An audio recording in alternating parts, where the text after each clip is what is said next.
ऐसा कहा जाता है कि कोई पहुंचा हुआ योगी या गुरु जो है वो ही किसी को और भी जगा सकता है। तो to what extent that is true, यानी बेसिकली ये तो हमारी मेहनत होती है, लेकिन कुछ ऐसे भी जो ज्ञानी होते हैं, गुरु होते हैं, जो कि सदगुरु कहा कहलाते हैं, और वो कहते हैं कि भाई, और इसमें ऐसे एक कंपैरिजन भी है कि एक जला हुआ दीपक ही और किसी दीपक को जला सकता है।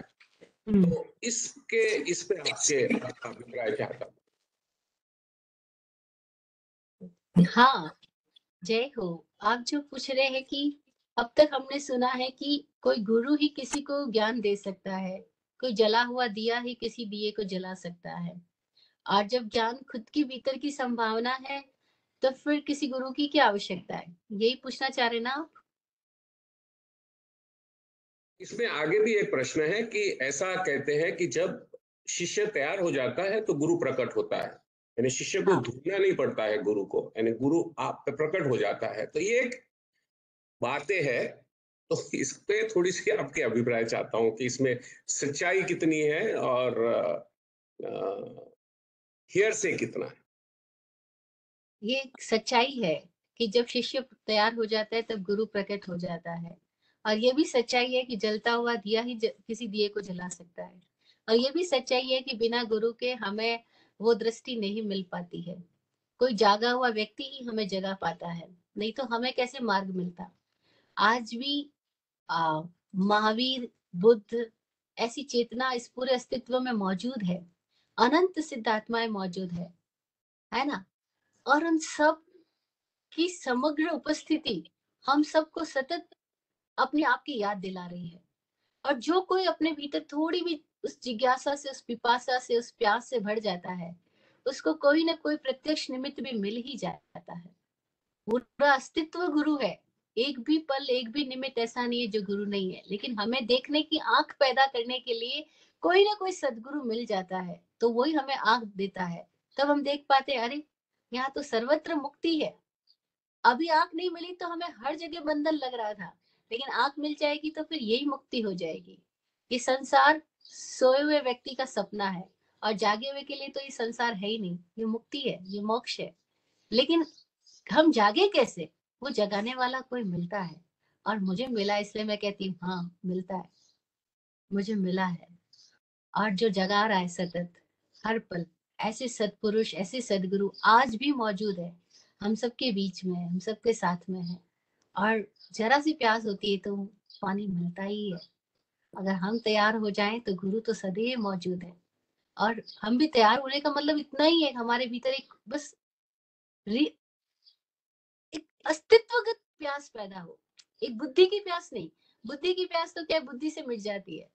जैसे नहीं बोले, अगर रामकृष्ण परमहंस के पास जब विवेकानंद गए, तो विवेकानंद ने इतने सारे शास्त्रों की किताबों की बातें करनी शुरू करी।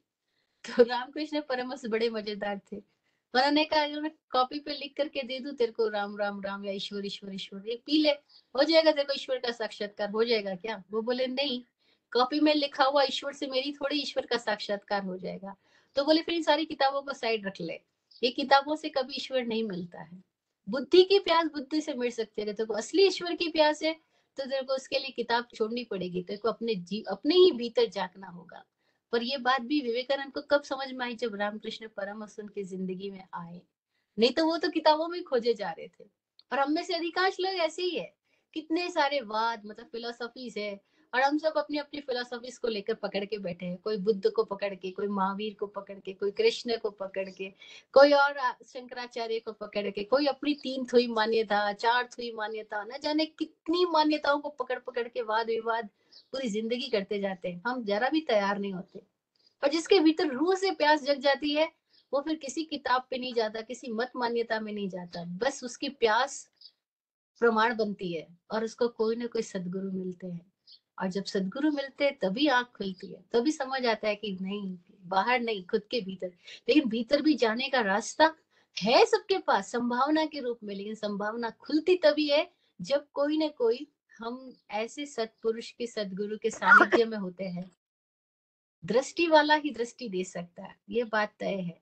और बाकी सारे लोग मत दे सकते हैं, मान्यताएं दे सकते हैं, विचार दे सकते हैं, क्रियाएं दे सकते हैं, कर्म कांड दे सकते हैं, रीति रिवाज दे सकते हैं, लेकिन हमारी अस्तित्व की प्यास को नहीं बुझा सकते। अगर आपकी प्यास है तो ही आप तो सच तक पहुंचोगे, नहीं तो पहुंचोगे ही नहीं, बीच में ही कहीं गायब हो जाओगे। और ऐसे अनेकों लोग गायब होते ही जाते हैं। लेकिन कोई जिसको प्यास है वो फिर पकड़ नहीं बनाता, वो केवल प्यास को ही आगे रख के बढ़ता है, उसकी प्यास ही प्रमाण बनती है और उसको सतगुरु के पास ले जाती है। और ये बात सच है कि सतगुरु ही है।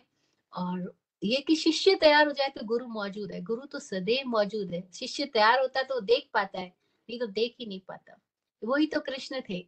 कौरव तो देख ही नहीं पाए कि कृष्ण में कोई भगवान भी है, कृष्ण में कोई गुरु भी है, कृष्ण कोई सत्पुरुष भी है। कौरवों के लिए तो कृष्ण एक कपटी धूर्त आदमी है, दगाबाज राजनीतिज्ञ है।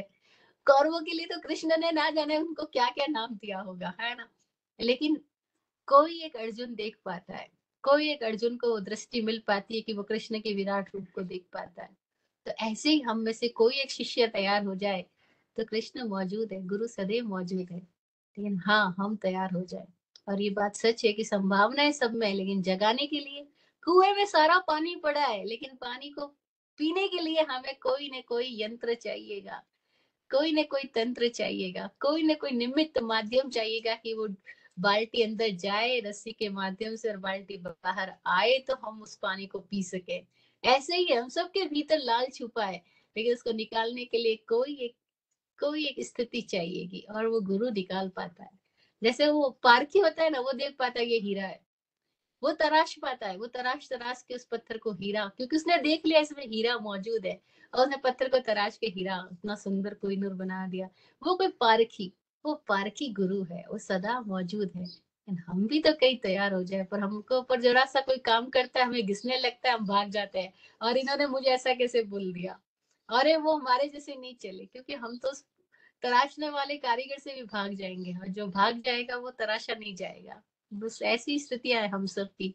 जरा सी हमारे ऊपर खरोच शुरू होती है और हम भाग जाते हैं, क्योंकि हम धीरज ही नहीं रख पाते, हम अपना अहंकार छोड़ ही नहीं पाते, हम अपनी बीच में मति, और मति आएगी तो केवल ज्ञान आ ही नहीं सकता।